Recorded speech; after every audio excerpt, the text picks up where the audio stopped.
The Backlog, a podcast hosted by ADAPTOVATE. I'm Katie Cords, Head of Branded Content. ADAPTOVATE partners with clients to accelerate outcomes by implementing new, transformative ways of working. We are a global firm with offices in North America, Europe, Asia, and Australia. In this episode of The Backlog, we present a talk that Laura Piccardi gave to ADAPTOVATE for International Women's Day 2021. Laura is an executive coach, speaker, author, and is the founder of Uppy, a stress management consultancy. We hope you enjoy this talk. Now, also, before we start, I want to let you know that I'm going to get a few of you, I'm just going to pick some of you at random to jump online and give us a 1-minute intro. So just have a little think about what it is that you might want to say to the group. I'm only kidding. I'm not actually going to get you to do that. But what I do want you to think about is what just went through your mind when I said that was going to happen. Oh my gosh, I haven't got my hair done properly. What angle is my camera at? Am I going to look fat? Am I going to have a double chin? I know what to say. What if I say something stupid? Why didn't she tell us this was going to happen? Oh my goodness. All of that. And it didn't even happen. And if you're like most of us, you'll get all of that and more before you even start your day, before you've even done your morning wee. And it doesn't stop, does it? Let's take a quick look at the day in the life of a professional lady. So you're running around, rushing, trying to get yourself ready in the morning, so preoccupied with all the things that you've got to do that day, all the time that you don't have to do it, that you forget to put deodorant on. But you don't realize until you step into your first meeting, having run around like a blue-ass fly all morning, trying to get there on time. And of course, everyone wants to shake your hand. Then later, you're in your team meeting, trying to focus on all the key priorities for the week and trying to motivate your team to take massive action. And all you can think is, I really hope they can't see my muffin top. You're pretty sure you've managed to conceal it underneath the oversized 80s jacket that you pulled from the archive that morning. But there's still a little bit of fear in you that somehow, some way, a little bulge has made its way into the public eye. Oh, the shame. But then a new problem arises. Underneath that pure polyester jacket from the past, your body temperature starts to rise by like 6 degrees or more. It's as if you've wrapped yourself in plastic bags. There ain't no airflow getting through that bad boy. So of course, moisture starts to form upon your person. Yeah, you start sweating. Now, I know what you're thinking. That's rather inconvenient given that you forgot to put deodorant on this morning. And yes, it is. But what's more inconvenient is trying to figure out a way to mop the sweat from your upper lip while addressing a room full of people without them seeing. So all your fears are coming true. You knew it was only a matter of time before everyone found out that you got no idea what you're doing. Nothing screams incompetence like a sweaty upper lip. So you wrap up the meeting as quickly as you can, knowing that you've lost all respect from your team, and you retreat back to your office to numb the pain with caffeine and chocolate. Finally, the day starts to draw to a close and you can lie your head on the pillow. Right after you sent your final few emails from your phone and you've made yourself feel even more inadequate by scrolling through social media and checking out just how much better everyone else's life is compared to yours. But you can't go to sleep yet. Oh no, not until you've rerun the entire day over in your head just a few more times, berating yourself for all the things that you shouldn't or should have said and all the things you shouldn't or should have eaten. So you resolve that tomorrow you'll be good and you'll just put more effort in to try and win back the respect that you lost today. And as you lie there, trying to remember a time where you didn't feel like you were drowning in shit, you finally drop off to sleep. Welcome to the world of a female professional. We have got a lot going on. Now, what you might not realize is, as well as driving you crazy, all these thoughts, together with your inability to switch off, are actually constantly triggering the stress response, the old fight or flight mode, which I'm sure you've all heard of. So our brain constantly thinks that we're under threat, and it's working overtime to try and protect us. Now, the only problem with that is it's never going to be successful because the threat is never going away. It's kind of like trying to fight or run away from your shadow. You're never going to win because your shadow isn't a real thing, and neither are your thoughts. Because here's the thing, our brain doesn't know the difference between real and perceived. So it's going to react in the exact same way as if a physical threat was coming our way, as if it was a mental one with all these thoughts. So let's say, for example, that a wild animal starts charging at us. Our brain is going to kick into flight mode and get us the hell out of there. Or perhaps our partner tries to take the last piece of chocolate when we're on our period.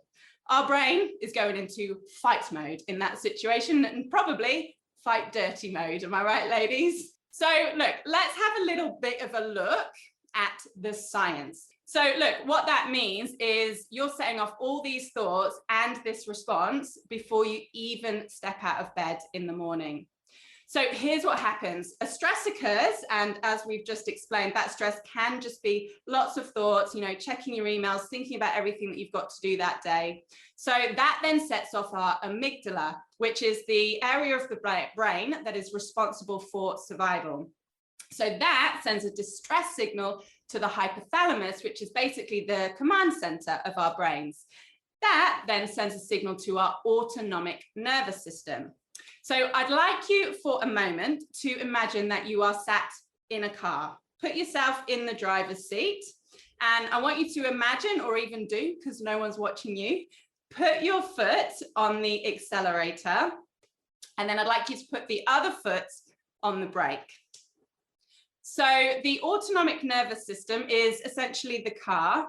The accelerator is the sympathetic nervous system, or fight or flight mode. And the brake is the parasympathetic nervous system, which we call rest and digest mode. So I'm sure you can appreciate, if we were to keep our foot constantly on the accelerator of a car, it's going to run out of fuel and break down, right? Well, it's exactly the same for our bodies. However, if we can just put our foot on the brake a little bit more consistently throughout the day, it's going to allow our parasympathetic nervous system to come out to play and our sympathetic nervous system to calm the hell down. Meaning our bodies can calm the hell down and we can go about our business with a whole lot more ease. So I want you to put your imagining hat on again, and I'd like you to imagine your ideal day. So a day where everything just kind of works. So you're feeling calm and energized, work is flowing, your relationships are strong, you're not sweating the small stuff, you just kind of let it roll on by. Maybe you're in your car and someone cuts you up. No problem, sir, please pop in right ahead of me. Nothing phases you on this day. So I hope you're all imagining that day and how good that feels. So when you put your foot on the brake more consistently, that's actually how you can feel every single day. Because in that mode, you are in control of your thoughts and actions rather than out of them, meaning that you have the power to choose how you respond to everything that comes your way, the good, the bad, and the downright ugly. So that's what I'm going to be teaching you today, is how to put your foot on the brake more consistently, how to leverage the way that your brain works so that you can indeed have more control. You can choose to challenge anything that's not working for you in your life, and therefore you can choose to change. What I do want to do is just share a little bit of my story, because I think it's important for you to understand why I do what I do and why I get this so much, unfortunately. So I am a com, clearly, and I moved to Australia and I fell into the health and fitness industry. Now, I'm a very driven person, as I am sure most, if not all of you are on the call today. And so I wasn't content with just being a personal trainer. I wanted to own my own gym. So I found an old video store, if anyone remembers what those things are. and I converted it into this lovely personal training studio that you see before you. So this was my baby. I worked my butt off, you know, physically, mentally, and emotionally to get to this. So to just give you an idea of what that looked like for me, I would have maybe 4 to 5 hours of sleep per night. Some mornings I'd get up at 3:30 in the morning so that I could train before starting my day, lived on coffee to then get through the day. When I had my gym, I used to sleep on a swag. For those of you that are not in Australia, a swag is a like mat that you sleep on the floor that you can zip up over yourself, so all the terrifying things in Australia can't kill you while you sleep. So I used to sleep on a swag in my office, so I didn't have to waste time going home and coming back again. P.S. I lived 15 minutes away, so that was a little bit ridiculous. And as a result, I started to experience stuff with my health that I couldn't fix with diet and exercise. Stuff like I had very low energy, or I'd be really wired at weird times of the day, extreme hormonal issues, digestive issues, extreme bloating, to the point where one of my clients asked me one day if I was pregnant, which, ladies, you know that is never a question you want to be asked if you are not pregnant. I had very erratic moods. I couldn't think clearly. All this was going on, but honestly, at that time, I was too busy to really do anything about it. So I'd do a bit here and there, but I just kind of, you know, brushed it off as normal or something that I would get to. So luckily, I think, the universe gave me a big kick up the bum one day and said, hey, Laura, you cannot continue like this. You must stop. And so that came in the form of a phone call from my head trainer, who I had left on a Friday afternoon in the studio to finish the day, and I went home to chill out / crash on the couch. So he called me and he said, hey, Laura, there's been a bang and there's some smoke. So my first reaction was, for God's sake, can't I just have one afternoon without there being an issue?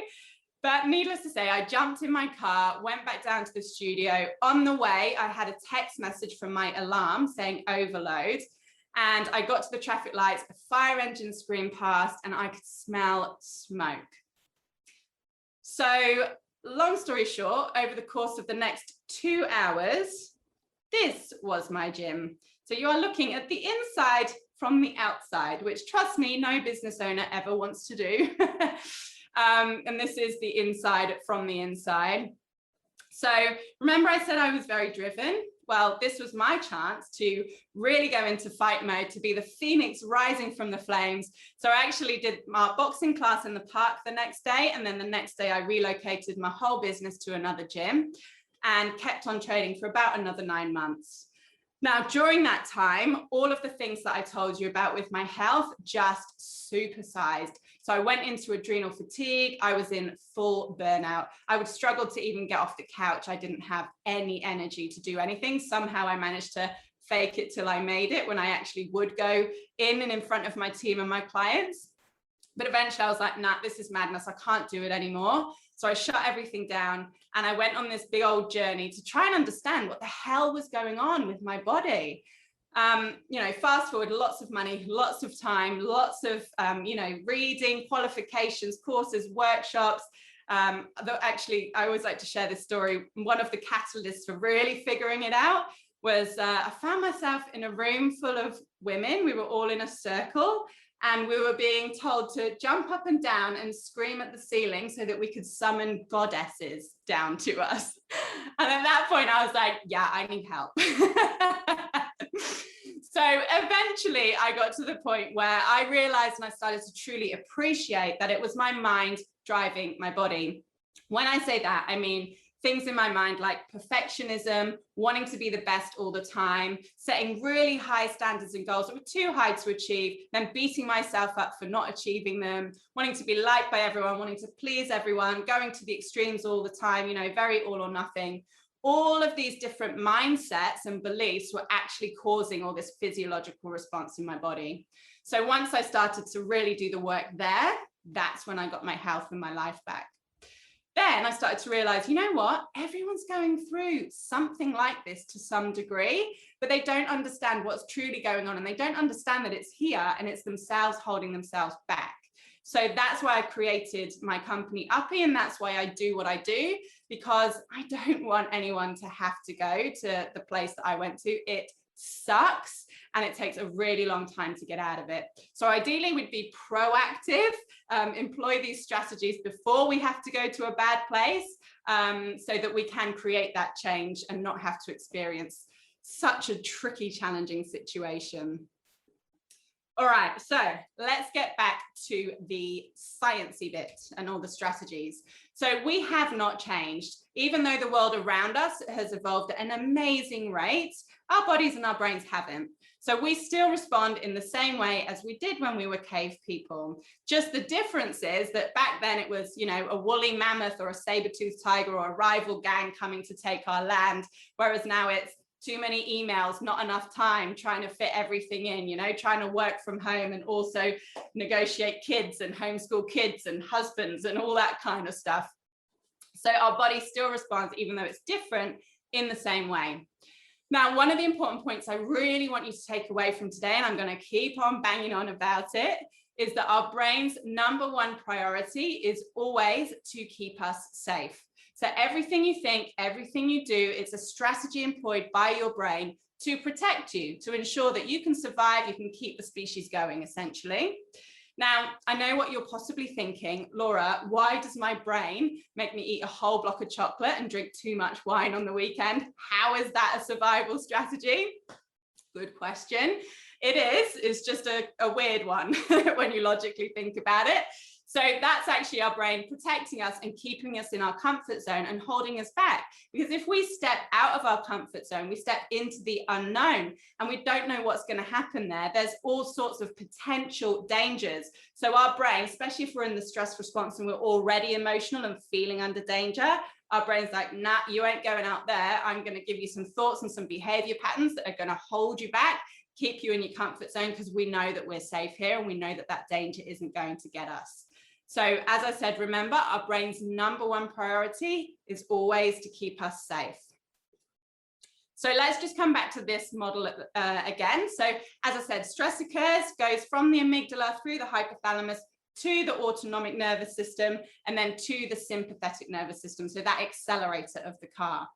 So then our body will set off all these physiological responses. It will release different chemicals and hormones. Adrenaline and cortisol are the two major ones in this instance, all designed to literally help us fight or run away. So as you can see, our heart rate and blood pressure increases, our breathing rate increases, our whole body is flushed with all the energy that we have stored in our liver and our muscles, and all of that is taken to our muscles, or it's taken to our vital organs, so that we can, as I said, physically fight or run away.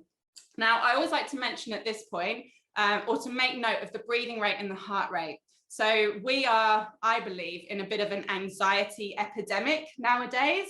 A lot of people, especially driven people, are wandering around with some level of anxiety going on.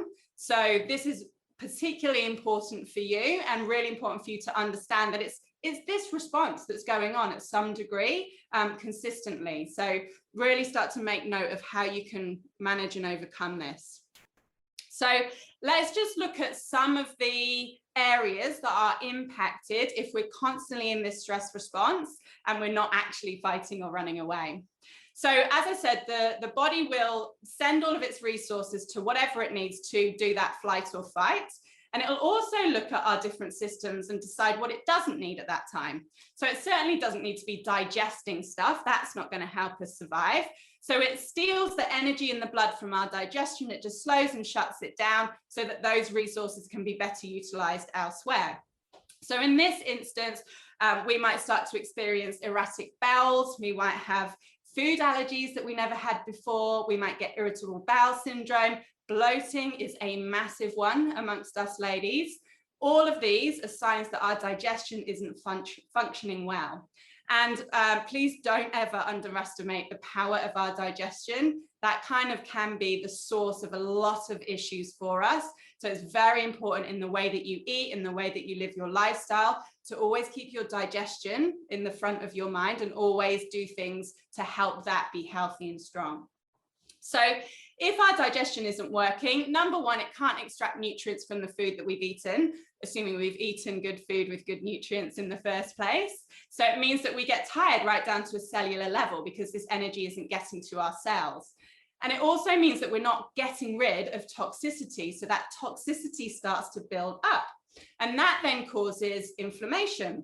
So inflammation is this buildup of toxicity and of acidity, and it's kind of the precursor to a lot of issues, inflammation. So particularly different illnesses and diseases, serious diseases as well. So we really want to avoid inflammation, keep our body alkalized and as low in toxicity as possible. Now, the lymphatic system is also affected by this. So think of the lymphatic system as the highway of our body. So it will transport all those nutrients around to the different cells. It will allow our immune system to get to where it needs to get to. And it also transports this toxicity. So if we got too much, it starts to get blocked up. So it's literally like a car pileup on a motorway, and so nothing can get through, and as you know, nothing really good happens when there's a big pileup. So again, we want to make sure that that system is functioning and allowing everything to move through the body. The liver is the major detoxifier of the body, so of course this is also impacted if we've got a toxic buildup. What that means is it can't do its job because it's overworked. Other impacts are it can't process fat properly, can't process sex hormones properly. So we end up with all this excess in our system. Now, the liver is intimately linked with the brain and with our mood. So if you find that you're flat or maybe you're sad consistently, of course, it could be stuff going on in our brain. But also physiologically, our liver might be overworked and our digestion might not be working. So trying to get to those two sources at the same time as working on the mindset stuff is really important because it will just accelerate your recovery. Another system that likes to be shut down during this process is reproduction. So your brain thinks, well, I'm certainly not going to bring a baby into the world because there's danger all over the place. So it will start to shut that down as well. So what that means is, ladies, we can experience more PMS. Just so you know, we shouldn't actually get PMS if we're functioning well. So I don't know about you, but for me, that is motivation enough to do something about this response. And also for the men, I'd say, because we're all affected by PMS. It also means that libido is low for men and women, and of course, problems conceiving. Then we've also got the thyroid. So you might find you putting on or losing weight inexplicably. So that can be a sign that your thyroid is confused with this stress response. So paying attention to that. And then finally, we have insulin. So because our body is constantly being flooded with all the energy, but it's not being used because these dangers generally, you know, us sat at our desk or behind our car wheel, it means that insulin is being released to balance those blood sugar levels, but actually it's not necessary and it's not being used. So then we've got excess in our system, and then our body starts to use it incorrectly or stop using it correctly. So it means that we can become insulin resistant, or even type 2, we can get type 2 diabetes. Oh, that's a lot of stuff, isn't it? Now, I don't wish to be a fear monger, but it's very important to just know, because a lot of these things happen to us and we brush them off as normal. Like I said, with me, I was too busy to deal with it. And we can get to these things. If we can get to these things early, we can do something about it. But when they start to build up, that's when it becomes more difficult, and it becomes more difficult to understand where it's come from and where to actually focus our attention. So if you've got any of these little niggles going on, I really encourage you to pay attention and do something about it before you have to hit that really crappy burnout stage. Okay, so I'd like you to please just write down for yourself, I don't need it in the chat, but I'd like you to look at these stress symptoms and write down the top 5 symptoms that you experience when you're stressed. So it's really important that we start to tune into ourselves and our bodies and understand what our bodies are telling us. So our bodies are incredibly wise. They're keeping us alive right now without us having to consciously think about it. You know, our hearts are beating, our lungs are breathing, our blood is moving around the body. So that subconscious mode in our body will give us these signs and these symptoms in order to tell us something is not okay. So if we can be aware of them, then we can create a game plan and get on top of it, as I said before it has to become a big problem. So identify those top 5 ones for you, so you can just start to become a bit more aware. You can even share it with loved ones, you know, with colleagues. Sometimes we're too far in it to really notice, but if someone else can notice it in us, again, we can get to it a little bit quicker. Okay, I hope you're all good, still with me, and it's a lot of things that I'm saying. But now we're going to talk about some strategies. So as I said, our brain's #1 priority is to keep us safe. And it does that because it thinks that there's danger constantly present. So if we know that this response is happening because the brain thinks that we're in danger, then we can manage and overcome it by constantly communicating safety to our brain. Now, one of the easiest ways to do this is to regularly step back. Now, this is what I was talking about around putting our foot on the brake more consistently. So you'll see on the screen, I've got a picture of a lady with a bow and arrow. So the point of a bow and arrow is to shoot the arrow as far forward as you can to hit the target, right? Hopefully the nice little bit in the middle. Now, in order to do that, we have to take the arrow in the opposite direction to where we want to go. But in doing so, it gets the momentum that it needs to be able to reach that target as quickly and efficiently as possible. If we didn't do that, we would literally push the arrow forward, it flop down, push it forward, flop down. It might eventually get to the target, but it's going to take a long time and it's going to be a lot harder.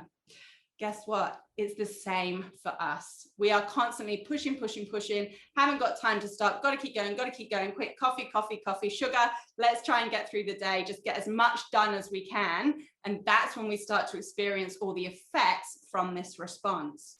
However, if we can just step back, put our foot on that brake consistently throughout the day, it's essentially like hitting Control-Alt-Delete on our brain. So we can actually then re-energize and also get that momentum to move forward quickly and efficiently and get to our target as quickly and efficiently as possible.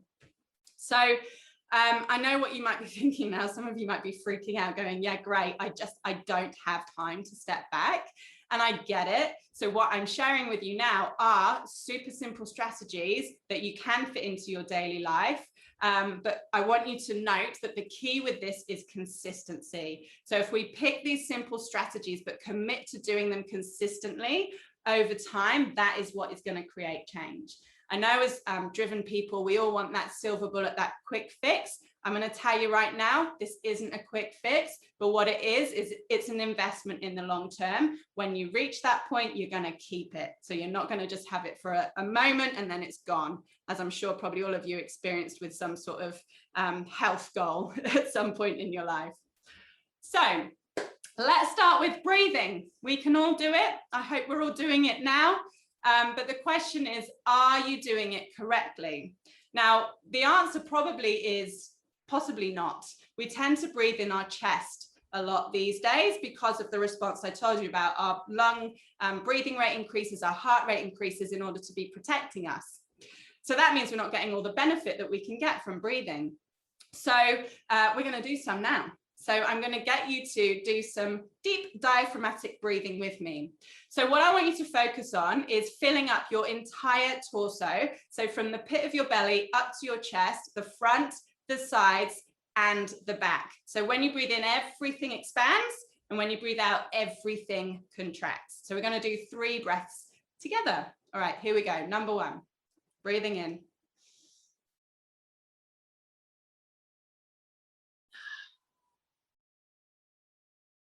And again.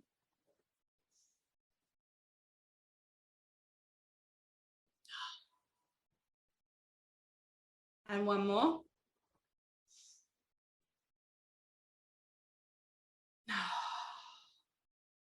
All right, I don't know if you're experiencing the same, but I'm super chilled right now.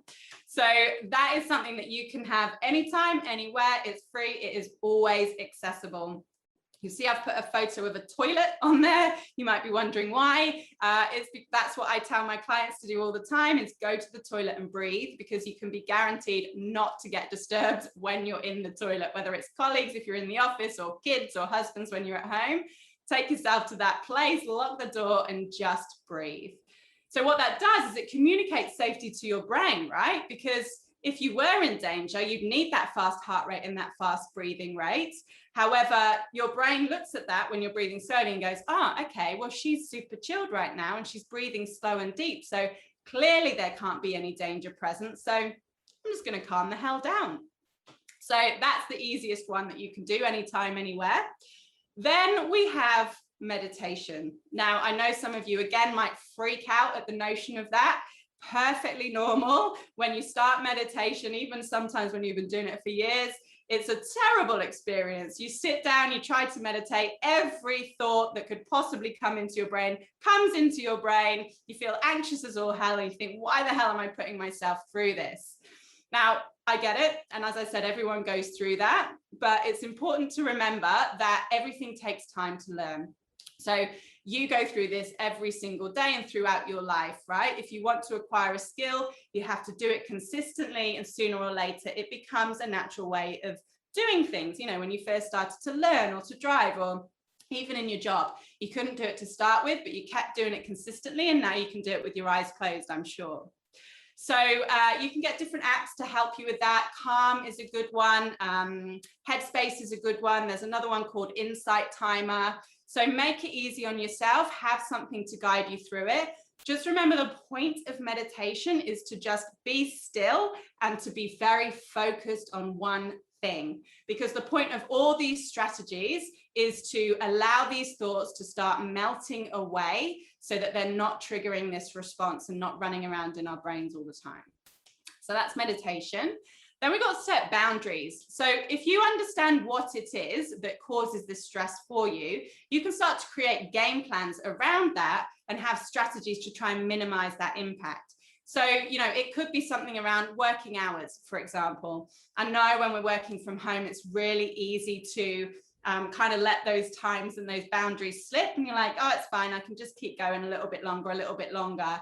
But what that means is you're not letting your brain relax. You're constantly in this go, go, go mode.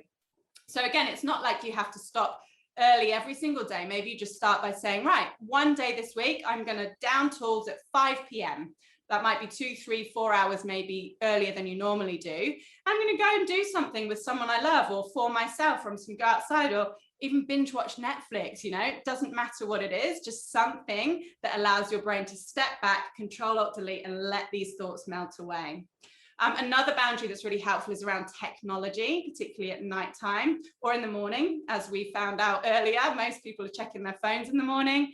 So you might set a boundary around that and say, right, you know what? When I first wake up, I'm going to do a few deep breaths, and I'm not going to look at my phone till I've done my morning wee, for example. Start with that and then build. And remember, slow and steady wins the race, and consistency is the key. So the next one I love is do what you love. So, you know, again, this can be simple. So of course, it's great, you know, to go traveling when you can, if you love that. Go and walk on the beach, or go to nature, or go to a comedy show, or the cinema. But of course, this isn't possible all day, every day. So finding the little things that light you up and make you feel good, and filtering those into your schedule is really important, because if you're doing something that makes you feel good or happy or content, of course your brain goes, oh, well, she's feeling good right now, she's laughing, there's no way danger could be present, so I'm just going to calm the hell down, let that parasympathetic nervous system come out to play. So again, really easy things work so well. So it could be rocking out to your favorite music while you're getting ready for work in the morning, or even at lunchtime. It could be watching puppy videos on YouTube for a bit. I mean, who doesn't like that? Or it could be, you know, doodling something, or you might go to your coffee shop, shoot the breeze with your barista for a few minutes, go for a little walk around the block, do some star jumps. You know, it doesn't matter what it is, but just figure out what are a few little things that make you feel good, that make you feel happy. I'd suggest music for one. We all have at least a plethora of songs, but you know, songs that take us back to a happy time. If we have that, our brain goes back to that happy time, and we get those happy feelings back. So you can have a go-to song. I've got one that I put on every time before I do a talk, and I jump around to it, and it makes me feel energized and motivated and empowered. So we can trick our brains and take them to a place that we want them to be by having these little triggers. So that's a good one. And then of course, we have to mention eating and exercise. So please go get some expert advice if you think you really need attention in these areas. But a couple of key things to remember. Number one is eat in a calm state. So I know nowadays we all like to eat al desco, but that's really not helpful. As I said before, digestion doesn't work when we're stressed. So if we're then putting food into our digestion when it's in that state, it's not going to process. We're going to end up bloated, feeling disgusting, not being able to think clearly for the rest of the afternoon. However, if you can take just 10 minutes, take yourself away from your desk, even away from the office if you can, leave your phone down, do a few deep breaths, then start eating and just really focusing on that. It's going to put you into rest and digest mode. There's a reason it's called that. And it's going to allow you to process that and be more energized for the rest of the day. And then exercise. So exercise is a stress on the body. Doesn't need to be a bad stress on the body. But if we're already in this response, it's essentially like adding fuel to the fire.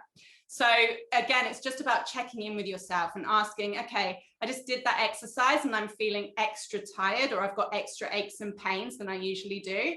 So maybe you need to just bring it down a notch, or maybe even do some lower impact stuff just for a little while.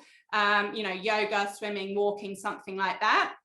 Keep checking in. If you start to feel better, go back to some higher intensity and just keep going like that. And you might find some weeks you can do the higher intensity, some weeks you can't. It's just about being constantly in tune with your body. And to just give you a little example of that, so when I was in my biggest stressed state, I gave up my hard exercise, which was terrifying because I was convinced I'd become morbidly obese if I didn't work my ass off every day in the gym. So I did yoga and I walked for 2 years. And guess what? I lost weight. I got more energy. I was more calm, didn't sweat the small stuff. My husband was happier because I wasn't a maniac. So it's just, again, about understanding what you need at any given time. So I like to think of this as a financial investment, right? So we all want to have a future that's secure financially. So in order to do that, we consistently make deposits, whether it's in the bank or shares or property, whatever it is, we constantly make little deposits so that we can build that wealth and have the future that we want. Our health is exactly the same. So that's what these steps back are. So if you think that you're too busy to do it, just think, you know what, I've got to make a little deposit, a little investment in my health, because what I put into it today, I'm going to reap the benefits in the future. It's a good weight loss experience. All right, so let's have a look at the brain and what's driving all this. So we now have physical ways to manage and overcome it. So we want to look at where it comes from and how we can get to it at its source. So again, have a look at these and identify maybe your top 3 thoughts that go on in your head consistently, like a broken record.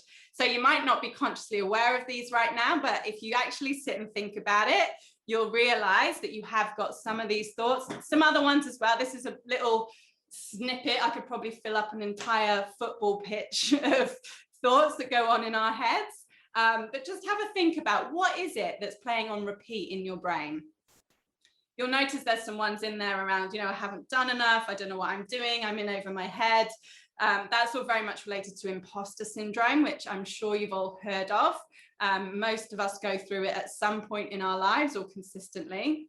So just, start to notice that, and then we'll talk about what we want to do with that. So let's have a look at the brain.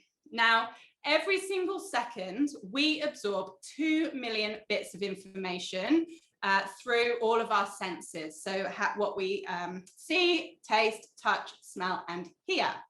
So we absorb 2 million bits, but we actually only consciously process 134 of those bits, which basically means there is a lot of stuff going on around us that we're never consciously aware of. And we couldn't be, because we'd be completely overwhelmed. So the way our brain decides which bits to let into our consciousness depends on things like our values, beliefs, experiences, culture, attitudes, our memories, and what's going on in our brain at that time, our thought patterns. So 2 million bits are all around us. Our brain takes them, sends it through what I call our internal blueprint, and then gives us consciously 134 of those bits that are related to that blueprint. So what that means is our thoughts create our reality.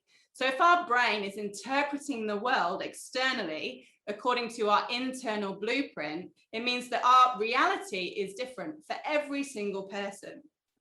So it's very much, or it's exactly like when you buy a new car. I'm sure you've all had this experience.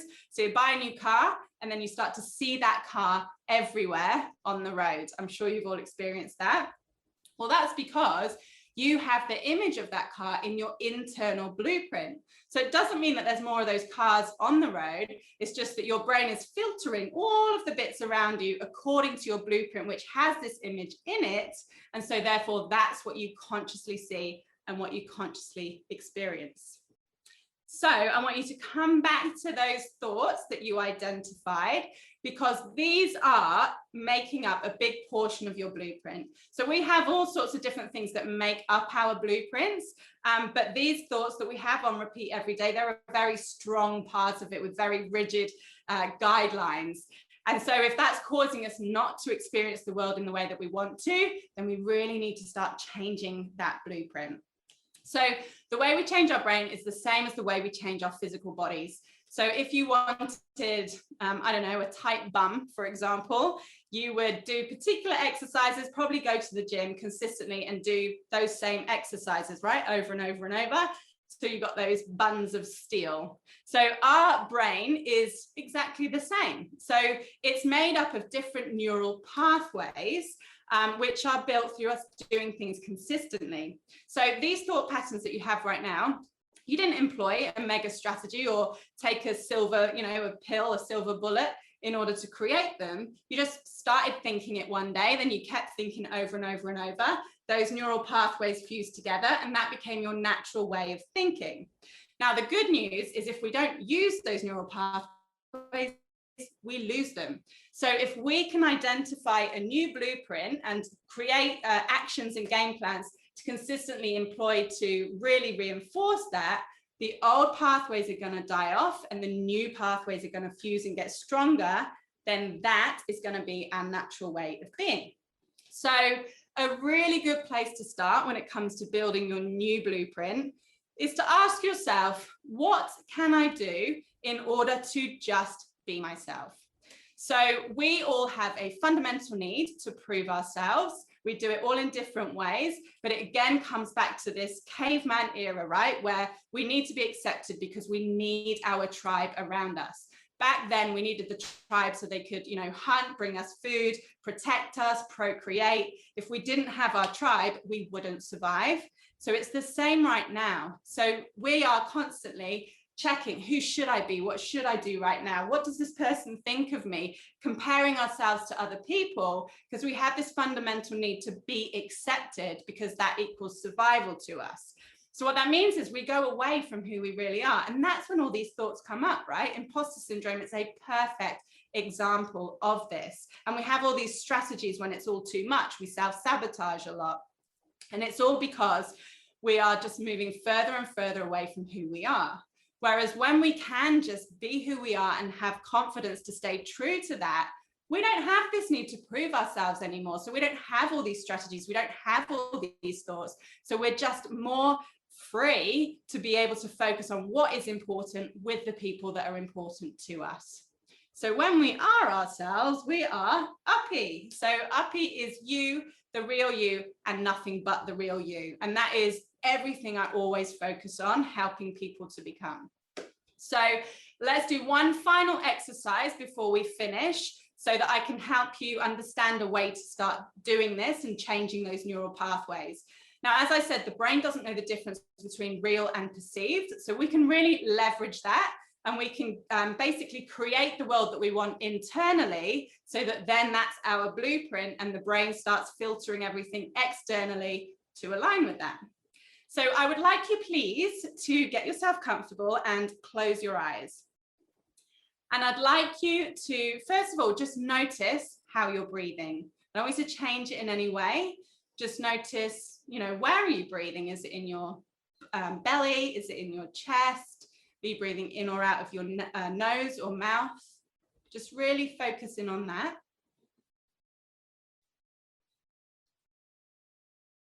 And now I'd like you to go to that diaphragmatic breathing. So really focus on filling up your entire torso. So let it all expand when you breathe in and then contract when you breathe out.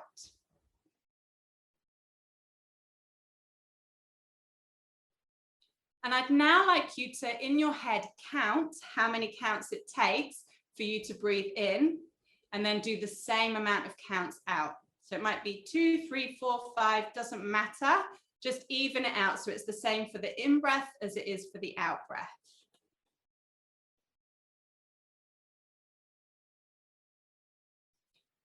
And now I want you to take yourself to a place where you can truly be yourself, where you feel calm, present, content, happy. You know, it might be the beach, or it might be at home, your bedroom even, or a mate's house, a parent's house, wherever it is. I want you to transport yourself to that place now. And I want you to surround yourself in that place with the people and the things that allow you to be yourself. And I want you to notice all of that in as much detail as possible. So see what you would see, hear what you would hear, smell what you would smell, and most importantly, feel what you would feel. And I now want you to focus in on that feeling and focus in on where it is in your body. So is it in your gut, in your chest, in your throat maybe? Again, it doesn't matter, but just focus in on exactly where that feeling is in your body and really pay attention to how bloody good it feels to just be you. And now I want you to imagine that you've got a dial and you are turning everything up 100 times. All the sounds are louder, all the sights are stronger, more vibrant. That feeling is completely supersized. So turn that dial up and feel that feeling in your body multiplied by 100. That is when you have the power to choose to challenge anything that is not working for you in life, and when you have the power to choose to change.